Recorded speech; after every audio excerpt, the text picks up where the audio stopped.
All right, you guys, blueberry muffins.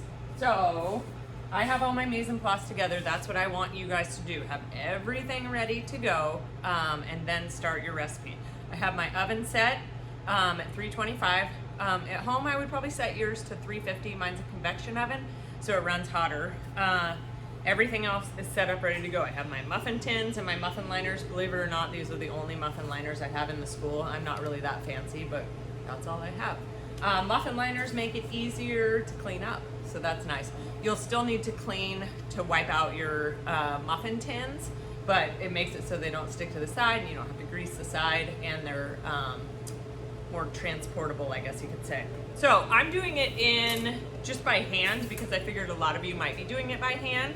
So I have my softened butter and my sugar here, and I'm just gonna cream that together with my spatula as best I can. I have my eggs sitting here. I cracked my eggs, but I'm gonna whip my eggs with a fork just to get them so it's easier to mix in. You're still gonna add your eggs one at a time. And then I have milk sitting here. Milk's gonna go in last, alternating with the flour. And that helps it so you can't, or it's harder to over mix it, because blueberry muffins, or muffins in general, when they're over mixed, are not as great. They're really dense in texture, so if you open up, so you want a really airy, light texture in a muffin, but if you over mix it, then it's gonna be pretty dense.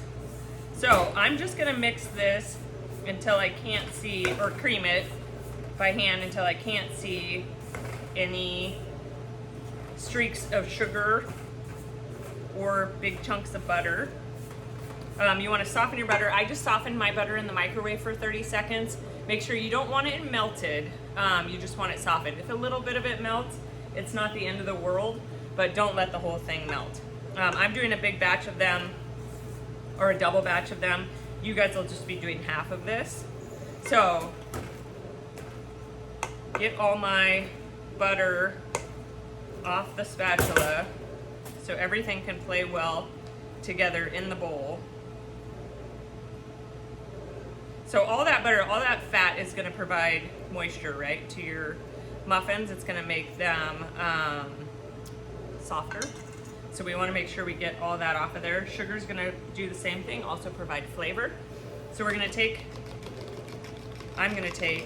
this fork and whip up the eggs a little bit, just so they're a little bit easier to mix in. If you're doing it in a stand mixer, you'll be doing your paddle attachment, and you'll just mix them in one at a time.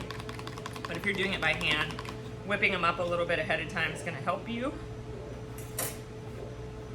So I'm going to add about an egg at a time into here and mix it in. I just kind of gave it a head start, whipping it with the fork. Make it a little bit easier. So your dry ingredients, you're gonna need to sift. So I have my sifter sitting here. So my flour, you can use, the recipe calls for cake flour and all-purpose flour. All-purpose flour, if that's all you have, just use that instead of the cake flour. Cake flour has a lower gluten level, so that it's gonna make your muffins less dense. Lower protein level, so they're less dense and more delicate. We use pastry flour in things that like cakes, or cake flour in things like cakes and muffins, so they don't have as dense of a texture. Okay, so I have almost all my egg mixed in here. And remember, you guys, clean up as you go. I know I sound like a broken record at this point.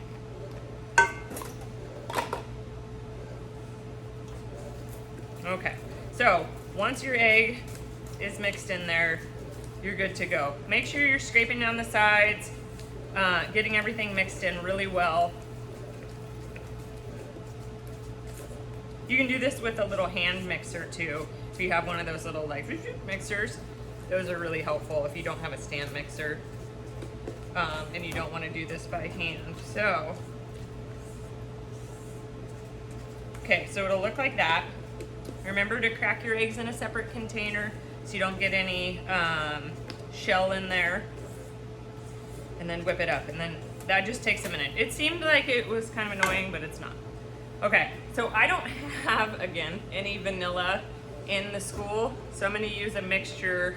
I have these Angel Bake extracts here, so I'm going to use a little raspberry extract and a little almond extract. The recipe calls for a teaspoon of vanilla, so I'm just going to do a little bit of each.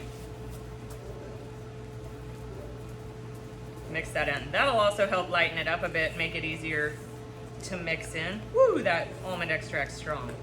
Wee. Okay. So,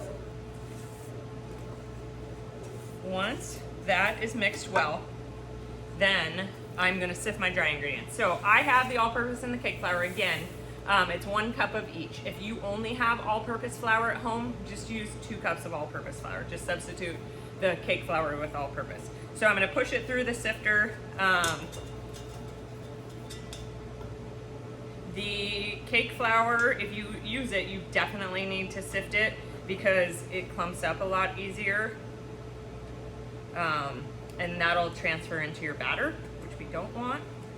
So sift that through. And then I have my baking powder. I left my baking powder out here because I wanted to show you guys. So remember, baking powder is a mixture of baking soda and an acid. So that's why we're using it in this, because there's no acidity in here. But I wanted to show you, baking powder, if you get these little cans, they have this nice little lip on them. I thought about this because I was teaching Brinley how to make something the other day and she didn't know this trick, so I'm like, oh, I should show you guys. So if you dip in, then you can scrape off and get that level teaspoon with this little lip that's on there. So scoop in, scrape off. I'm sure most of you know that, but I thought it would be something to show you. So baking powder is the leavener in here, and then salt is in there as well. I mix the salt in with my flour. So now I'm gonna add these alternatingly, or I'm gonna add my milk and my dry ingredients alternatingly, but first I'm gonna mix my blueberries into my flour.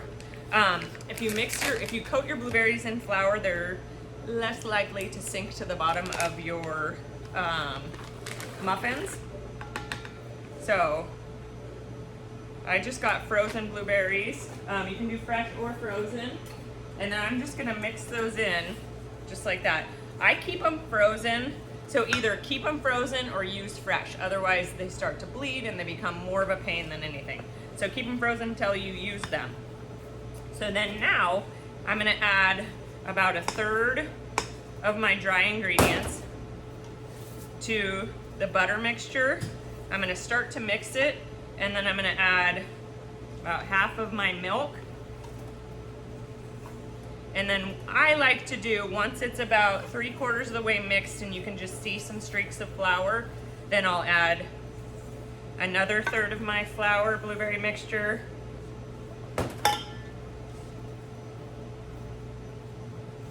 Once that's kind of mixed in a little bit, just a few strokes there, then I'll add the rest of my milk. And don't just dump it in, make sure you're going all the way around so that it gets dispersed better. And then as you guys are mixing, make sure you're going along the side of the bowl and pulling up through on the bottom. I used to make cookies all the time and nobody ever told me that. So I would end up with all these dry ingredients at the bottom of my bowl, and it was such a bummer, like especially when you make cookies and you have all these dry ingredients at the bottom of your bowl when you're scooping them out and you're like, oh man, and then your cookies come out all different shapes. So make sure to do that. So I'm adding my last 1/3 of my dry ingredients in here. And I realized I probably didn't need to make a double batch, but oh well. I like to feed everybody. Everybody's so excited to be back in school that there's a lot of people here today. So now, I'm just gonna gently fold that last bit in. It's thicker. It's one of the thicker, the creaming method type muffin batters are a little bit thicker. So if you have a thicker batter, it's a little more difficult to scoop it in. It doesn't rise as much. So I don't want to mix this too much because those, you can see those blueberries are starting to burst. And I don't want to mess with their structure too much, but I also don't want to have big clumps of flour. So I can see a big clump of flour on the bottom there. Just do that. And that's okay, little streaks like that, that's totally fine. So I'm all set up to go with my muffin tins and liners here. And I have a scoop. So if you don't have a scoop at home, fill them about 2/3 of the way full, okay? So I'm just gonna do a scoop in there. These muffin liners, of course I grabbed the scoop that's broken. These muffin liners can fit more batter in them because they're taller, right? So if you're doing this at home, you just wanna fill your, whatever muffin liners you are using, about 2/3 of the way full. All right, that's much better. So I'm gonna fill these up 2/3 of the way full, and then I'm gonna top them with streusel. So all streusel is flour, brown sugar, salt, cinnamon, butter, grated butter in there, and then I did some oats. It just provides a little bit of flavor on top and crunch. So a little bit of texture difference there. I'm gonna give each of these just a little bit more, and then I'm gonna top them with a couple tablespoons of streusel. If you don't wanna make streusel, you can just sprinkle a little bit of sugar on top of each one of these. Like, I would say a couple pinches of sugar on each one is plenty. If you happen to have the crystal sugar, like they sell it in grocery stores in the sprinkles section. That's really good on muffins too. So I'm just gonna put a couple tablespoons of the streusel on top of each of these muffins. And then I'll get them in the oven at 350. These ones will take probably 25 minutes to cook. Test for doneness on these. What I want you guys to do, I want you to pull them out using 2 oven mitts. Always 2, because remember 1, it's really easy when it's hot to be like, whoa. So 2 oven mitts. When you think they're done, pull them out a little bit of the oven and touch the top. Very carefully, you're wearing oven mitts, or you're wearing 1 oven mitt this time. Pull it out, touch the top. If there's no movement, if it doesn't feel wiggly in the center, then you're gonna take a toothpick, or if you don't have a toothpick, a fork, and test the center. If it comes out clean when you put it in and pull it out, and there's no batter on it, then you're good to go. And when you're pulling them out, 2 gloves. When you're testing it, 1 glove to pull it out, a finger to test it, okay? Didn't want to confuse you. All right, so I'll show you what they look like when they are done.